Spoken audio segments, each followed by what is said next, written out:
皆さんこんにちは。こちらは僕が作った高所作業の万能ツールドラ吉棒で、先日このドラ吉棒を使って離れの軒裏検査をした結果、毎年蜂が巣作りに来る原因になっていた壁裏へ続く隙間を発見し、通気構造を維持したまま虫や小動物の侵入のみを遮断する DIY を実施しました。これによりようやく長年の蜂の恐怖から解放されましたが、実はこの離れには改善すべき場所がもう1箇所あり、それがこちらになります。これは換気扇穴の屋外フードですが、防虫網などはなく、フードの中がそのままオープンになっています。すでに室内側のファンは外されているため、板で塞がれてはいますが、フードの中には過去に蜂が巣を作った形跡も見られます。というわけで今回は不要になった換気フードを外して DIY で外壁の開口部を塞ぐ方法をお送りします。家の外壁補修で応用が効く方法になりますので、普段 DIY で家のメンテナンスをされる方はぜひご覧ください。まず外壁塞ぎに使用する材料は木材では当然腐食してしまいますし、アクリル板は値段が高すぎる上に耐候性が低いので、やはりこのような用途には向きません。あのサイズの外壁穴を塞ぐのにベストな素材はズバリこちらで、アルミ複合材という発泡ポリエチレン樹脂を薄いアルミ板で挟んだ3層構造の板材です。アルミ複合材は軽くて加工性に優れ、耐候性や反りにも強く、見た目もすっきり。おまけに価格もかなり安いので、これを使えば低コストでこの問題を解決できます。それではまず換気フードを外します。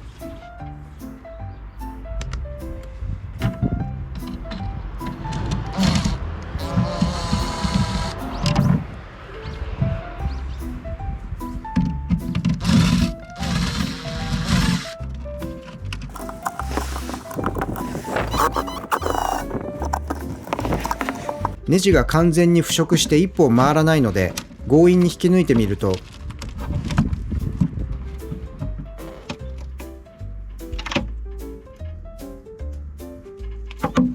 下の板材も腐食していたので、このままでは板の固定が難しそうです。ひどいなこれ。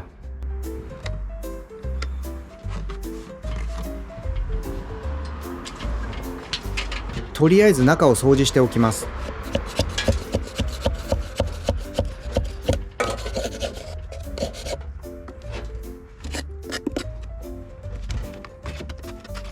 本当はこれ全部さ、木材交換した方がいいけど、ちょっと今回はもうこれボロボロの離れなんで、そのまま固定して塞いじゃいます。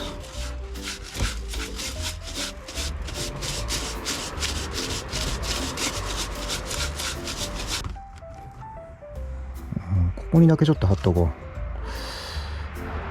ここで止めよう。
そうしたらこのアルインコをカットしたいと思うんですけど、このアルインコは表面がアルミ素材なんで、これを切るには金属ブレードをセットしたジグソーを使ったり金の子を使って切ったりする方法があるんですけど、今回はね丸ノコで切っちゃうと思うんで、丸ノコにアルミ切断用のチップスを装着してカットしたいと思います。で、いつも使ってる充電式の丸ノコはちょっとちっちゃいチップ層しかつかないので、今回はこの AC タイプの丸ノコをちょっと久しぶりに使います。この AC タイプはパワーがあるんで 190mm のチップ層までね装着できますんで、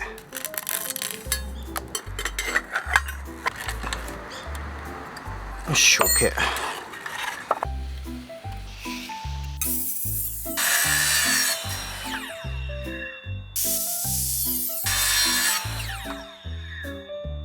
最後キュイーンってなるね。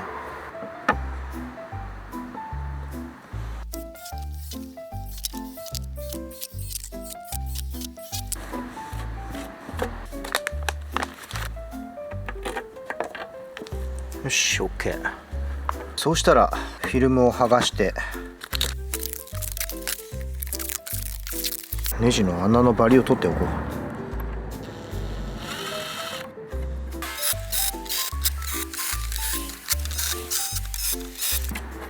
よし OK。 そうしたら壁にステンのトラスネジで留めていきます。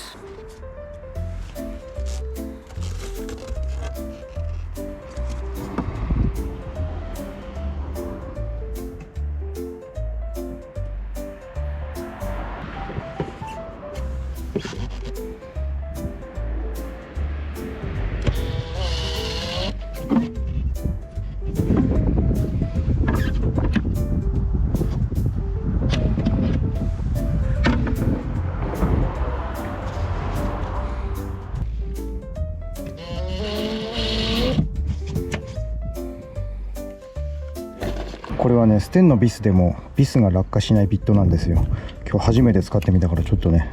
扱いに慣れてないけど、こうやって頭を挟んで押さえて、で途中まで打ったらちょっとこれを上げて外して打ち込むという感じなんですよね。これがないとね結構ステンのビス落っこっちゃうんで、こっちで押さえながらやるとね、最初の2箇所止めちゃえばもう落ちないんで、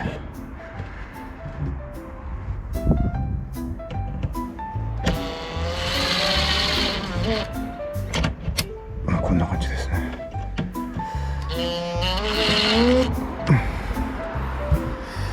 このままやっちゃおうか。ちょっと扱いに慣れてないんですけど、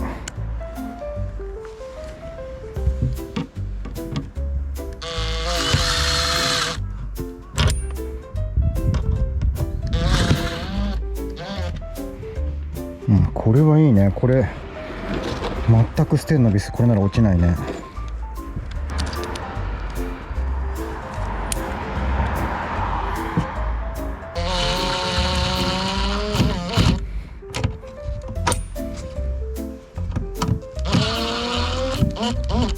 そしたらもういいかな、普通のビットを使って。あとはビス押さえながら打てるんで。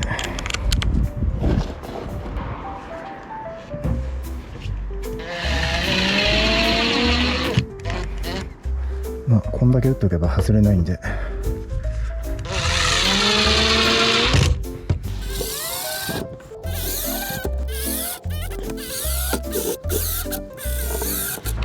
よし OK。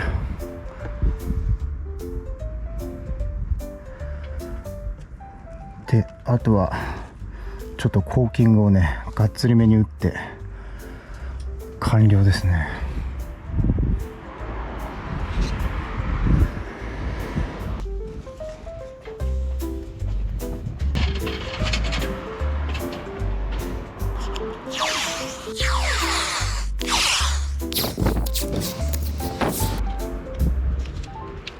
まずは上からだけど片手でやんなきゃいけないから、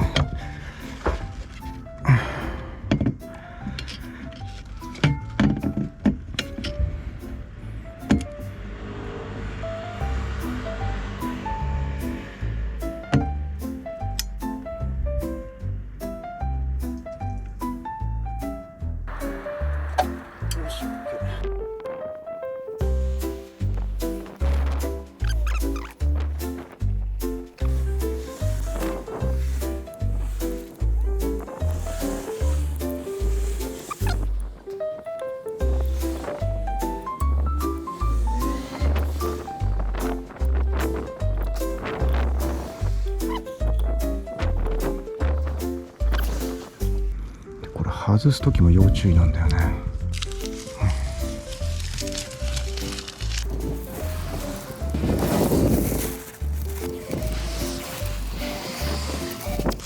よし。でこういうちょっと気になるのはね、乾いてからハサミとかで切った方がいいですね。今直そうとするとめちゃくちゃになっちゃうから。ただこの辺ちょっとテープと一緒に剥がれちゃったのはブロワーでブーって吹きつけて貼り付けます。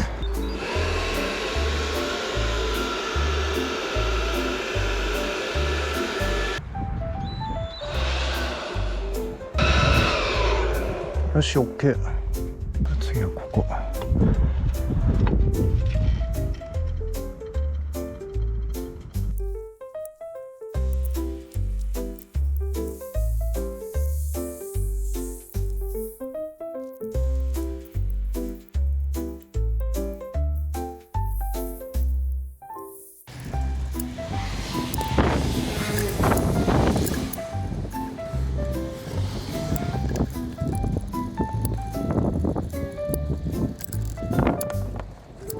というわけで、一旦大雑把ではありますが、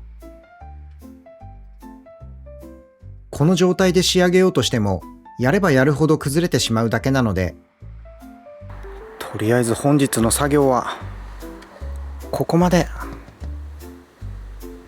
一度硬化させた後、もう一度仕上げで上から打ち直します。そして初回の作業から1週間後、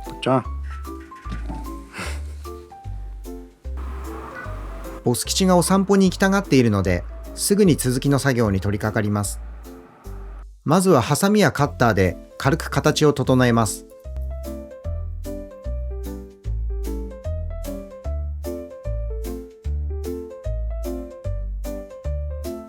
続いて追加の塗布をして仕上げていきます。